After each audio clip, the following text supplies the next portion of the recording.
Your name and designation. Marcus Day, and I am the retired director of the Caribbean Drug and Alcohol Research Institute. See Okay. the smile on my face? Retired. Okay.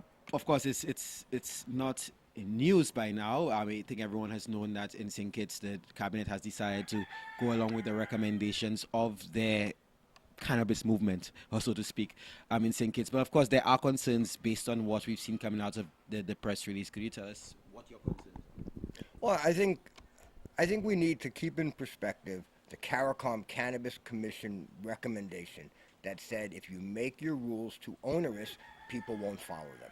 And I think that that's got to be the key to any cannabis deregulation, legalization, regulation, however you want to term it, right? We have to make it easy enough for people to obey because we want people to transit from the illegal economy into the legal economy.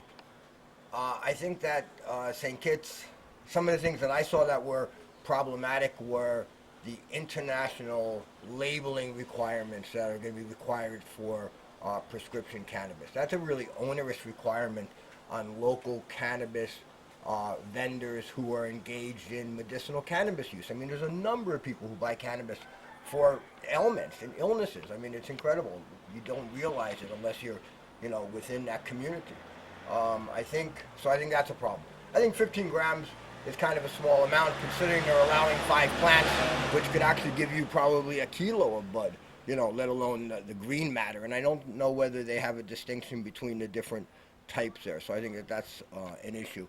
I think the idea that they went with a unanimous decision of their National Cannabis Commission was problematic to me in that they denied the use of sacramental cannabis to the Rastafarian community, which the Rastafarian community could literally go to court and have it overturned because there's precedent in Jamaica, there's precedent in Trinidad.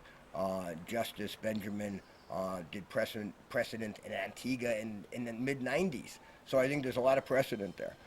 So I think those are some of the issues that I have.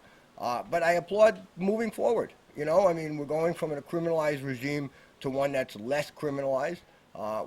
I think incremental steps. Some people in our community are very weary of this due to personal experiences with people who had psychiatric issues. And I think we have to lay them that the vast majority of people don't have those issues. Okay. But there's 2 points of note. I'll first go back to what you said about the 15 grams. About 15 grams or less, it's a ticketable offense. But then consuming, it could be a small joint, just consuming it, they said, will land you some hefty criminal penalties. Do you see some sort of disparity, or does it even make sense to you? They want to discourage public use. I mean, that's pure and simple. They just want to discourage public use. St. Kitts has some serious discipline issues, I feel, from a number of factors. Historically, in the last 40 years, due to politics and gangs and deportees. I mean, it all came together in St. Kitts, and we see the kind of problems they have where they've actually mustered the regional security system to come in and try to keep order. So, so I think that that's, to them, one of the issues that breeds public discord, right? And so they wanted to just keep that control. I think that it'll be interesting to see what happens. For the ticketable offenses, Jamaica hasn't even printed tickets as far as I know, though they have a ticketable offense.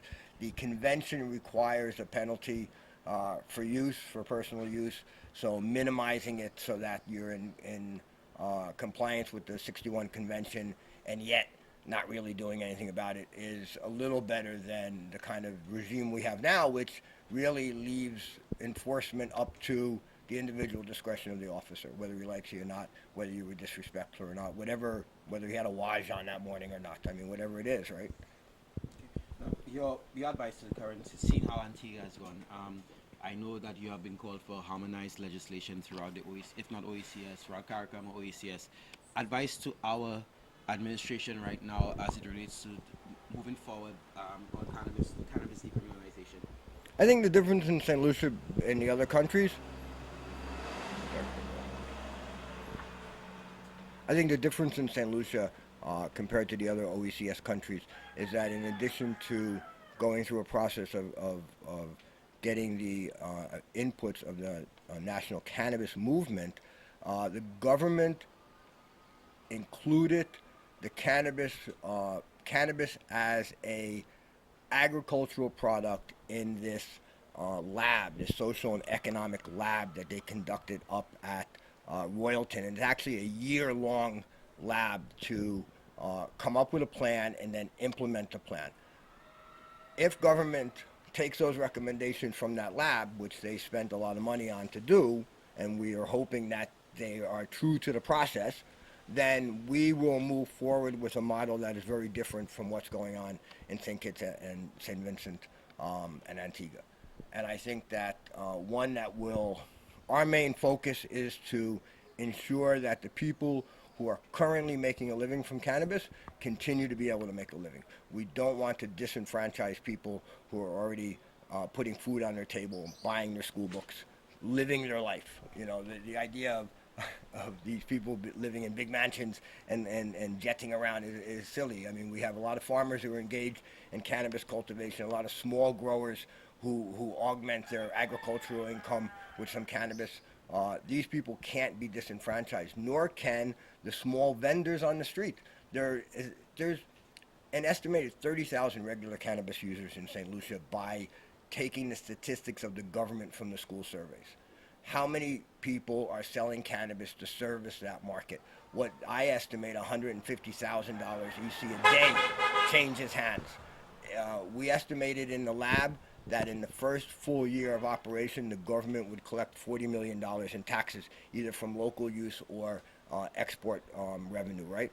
So we're hoping that the work that we did at Royalton with the Malaysian consultants will be taken for the value that it has, and we move forward to implement it. So, from your view, based on what you just said, you believe that Saint Lucia has the more advanced proposal, or the proposal that is more beneficial, be more beneficial as opposed to the other OECS nations? To the benefit of the Prime Minister and the Cabinet, we are taking an evidence-based approach. I don't really see that too much in the other communities. The CARICOM report was extremely evidence-based, and it should be basically adopted by all our countries, because it really dealt with the facts as they are of 2018. And I think that our government needs to be applauded for moving forward in an evidence-based way. We're incremental. Some of us are a little anxious that we should move forward quicker, because there's a number of people in our community who would benefit from especially medicinal cannabis or herbal cannabis that is available to them to deal with some of their medical problems.